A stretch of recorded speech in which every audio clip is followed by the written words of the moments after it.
তো আবারও চলে আসলাম হাসপাতালের রহস্য গল্পের পার্ট 3 নিয়ে। তো দেরি না করে গল্পে ফেরা যাক। আমার চারদিকে লাশগুলো দেখে আমি ভয় পেয়ে চিৎকার দিয়ে উঠি, কিন্তু তাতে কোনো লাভ হলো না।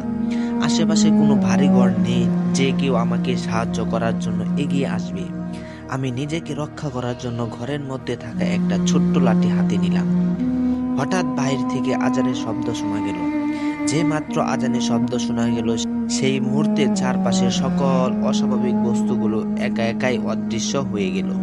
আমি একটু দীর্ঘ শ্বাস ফেলে আমার বউয়ের দিকে তাকিয়ে দেখলাম এবার সব কিছু ঠিক আছে। ও আগের মতোই ঘুমাচ্ছে, কোথাও কোনো রক্ত বা কোনো কিছুই নেই। আমি তাড়াহুড়ো করে আমার বউয়ের কাছে গিয়ে তাকে ডাকার চেষ্টা করলাম, কিন্তু তার কোনো সাড়া শব্দ নেই। কি হলো ওর? আমি অনেক সময় তাকে উঠানোর চেষ্টা করলাম, কিন্তু কোনো খবর নেই।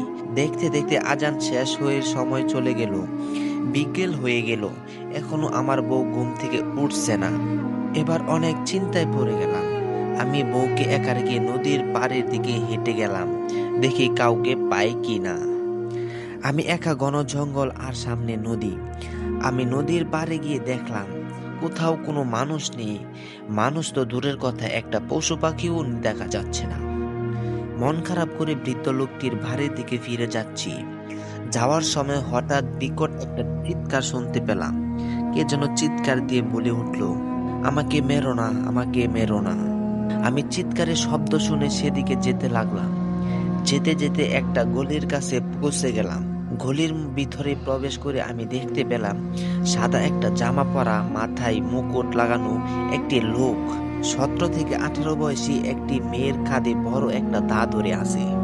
দা থেকে রক্ত গড়িয়ে মাটিতে পড়ছে। হঠাৎ এক নিমেষের মধ্যে এক কূপে মেয়েটির গলা নামিয়ে ফেললো। গলা কাটার সাথে সাথে রক্ত ছিটে চারদিকে ছড়িয়ে গেল। সেই সাদা জামা পরা লোকটি মৃত মেয়ের রক্ত একটা পাত্রে সংগ্রহ করে আস্তে আস্তে পান করতে লাগলো। আমি আড়াল থেকে তার সমস্ত ঘটনা দেখতেছিলাম। এই সকল ঘটনা দেখে নিজেকে শান্ত রাখতে পারছিলাম না বলে কোনো কিছু না করে বাইরে চলে এসেছি। একটা বড় গাছের নিচে এসে বসে আছি। মনের মধ্যে নানা রকম কথা জেগে আছে। হঠাৎ কোনো মানুষের পায়ের শব্দ শুনতে পেলাম। আমি চুপ করে গাছের আড়ালে বসে পড়লাম। আমি গাছের আড়াল থেকে দেখতে পেলাম সেই সাদা জামা পরা লোকটি গলি থেকে বের হয়ে এসেছে। আমি দেখলাম লোকটি গাছের নিচে এসে নিজের সমস্ত রূপ পরিবর্তন করে ফেললো। আমি আড়াল থেকে দেখতে পেলাম এজন্য আমাদের সাহায্য করা সেই বৃদ্ধ লোকটি। আমি ওর আগে দৌড়ে ওর বাড়িতে গিয়ে আমার বউকে নিয়ে বের হব। আমি যেই না ওর বাড়িতে চলে যাই, রুমের মধ্যে ঢুকিয়ে দেখি আমার বউয়ের চুল শাড়ি সবকিছু এলোমেলো করে বিছানায় বসিয়ে আছে। আমি ওকে দেখে ওর মুখের নিচে হাত দিয়ে মুখটা উপরে তুলে ধরে দেখতে পেলাম ওর সারা মুখে রক্ত আর রক্ত। চোখগুলো রক্তের মতো লাল হয়ে আছে। আমাকে দেখে আমার দিকে রক্তমাখা চোখ নিয়ে তাকিয়ে বলে, তুই এখান থেকে চলে যা, তুই এখান থেকে চলে যা।